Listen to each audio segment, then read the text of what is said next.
Rosa Parks was a true American hero. She's most often remembered for her act of defiance on a Montgomery, Alabama bus in 1955. This singular act sparked the modern civil rights movement. Her courage and determination continue to inspire people around the world. Rosa Parks' story is a testament to the power of one person to make a difference. Her legacy continues to resonate today, reminding us that we all have a role to play in the fight for justice and equality. Rosa Louise McCauley was born in Tuskegee, Alabama in 1913. Tuskegee was a small town, rich in history and culture, but also deeply entrenched in the harsh realities of racial segregation. She grew up in a time when segregation was the law of the land, a time when the color of your skin determined your place in society. Black people were treated as second-class citizens, subjected to systemic discrimination and prejudice. They were denied basic rights, including the right to vote, to equal education, and to fair treatment under the law. They couldn't even use the same public facilities as white people, from schools and libraries to restrooms and drinking fountains. Rosa's family, despite facing immense hardships, instilled in her the importance of education and self-respect. They believed that knowledge was a powerful tool against oppression. Her mother, Leona Edwards McCauley, was a teacher who dedicated her life to educating young minds. Her father, James McCauley, was a skilled carpenter who worked hard to provide for his family. They taught Rosa to value education and to stand up for what she believed in, no matter the cost. Even as a child, I witnessed the injustices of segregation. I saw the stark differences in how black and white people were treated. I saw how black people were treated as inferior, forced to use separate and often inferior facilities. I experienced firsthand the humiliation of separate and unequal facilities, from schools to public transportation. One incident that left a lasting impression on me occurred when I was just 6 years old. It was a moment that would shape my understanding of racial injustice. A white boy threw rocks at me while I was walking home from school. His actions were fueled by the hatred and prejudice that permeated our society. He threatened me, and I stood my ground, defending myself with a courage that belied my young age. This experience instilled in her a deep sense of injustice, a feeling that would stay with her for the rest of her life. It also sparked a determination to fight for equality, to challenge the status quo and demand change. Rosa's childhood experiences shaped her worldview and ignited a fire in her heart, a fire that would drive her actions in the years to come. It was a fire that burned for justice and equality, a fire that could not be extinguished by the oppressive forces around her. It was a fire that would eventually ignite a movement that would change the course of history and inspire generations to come. Despite the pervasive racism of the Jim Crow South, Rosa's mother instilled in her a love for learning. She believed that education was a powerful tool for change and empowerment, even in the face of systemic oppression. Rosa attended a small school for black children in Pine Level, Alabama. This school, though modest, became a sanctuary where young minds could dream beyond the limitations imposed by society. The school lacked basic resources. Desks were old and worn, books were outdated, and supplies were scarce. Yet the spirit of learning thrived among the students. It was a constant reminder of the inequalities faced by African Americans. The stark contrast between the facilities for black and white children highlighted the deep-seated racial injustices of the time. Rosa excelled in her studies, but her education was cut short when she was just 11 years old. Her academic journey was abruptly halted due to family responsibilities. She had to leave school to care for her sick grandmother and later her mother. This sacrifice was a testament to her deep sense of duty and love for her family. Despite not being able to complete my formal education, I remained a lifelong learner. I found solace and strength in books, which became my window to the world. I was an avid reader and sought knowledge wherever I could find it. Libraries, community centers, and even borrowed books from friends became my classrooms. In 1932, Rosa married Raymond Parks, a barber and NAACP member. Their union was not just a marriage, but a partnership in the fight for civil rights. He encouraged her to pursue her education.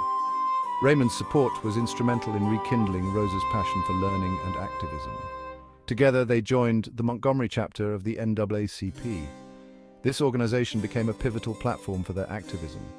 Rosa served as the chapter's youth leader and secretary, working tirelessly to investigate cases of racial injustice and support victims of discrimination.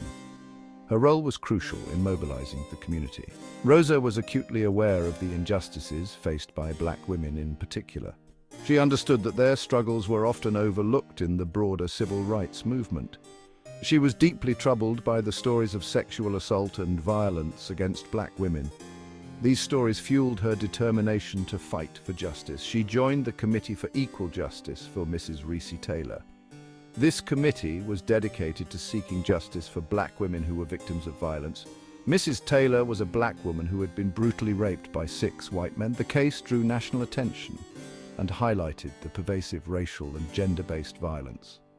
Rosa's work on this case brought her face to face with the horrors of racial and gender-based violence. It was a stark reminder of the systemic injustices that needed to be addressed. It further fueled her passion for social justice.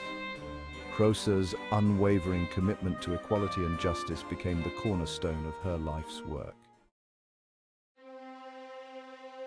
On December 1, 1955, Rosa Parks boarded a Montgomery City bus to go home after a long day of work as a seamstress at a local department store. Little did she know this ordinary act would become a pivotal moment in American history. She took a seat in the colored section, a place designated for African American passengers. At the time, Montgomery's buses had a rigid system of segregation, a reflection of the broader societal norms that enforced racial separation. Black passengers were required to board through the front door, pay their fare, and then disembark and reboard through the back door to sit in the designated colored section. This humiliating process was a daily reminder of their second-class status. As the bus filled up, a white man was left standing in the aisle, unable to find a seat. The bus driver, James F. Blake, ordered me and 3 other black passengers to give up our seats so that the white man could sit. This was a common practice, yet it was deeply unfair and dehumanizing. The other passengers reluctantly complied, but I refused to move. I felt a surge of determination and resolve. I was tired of giving in.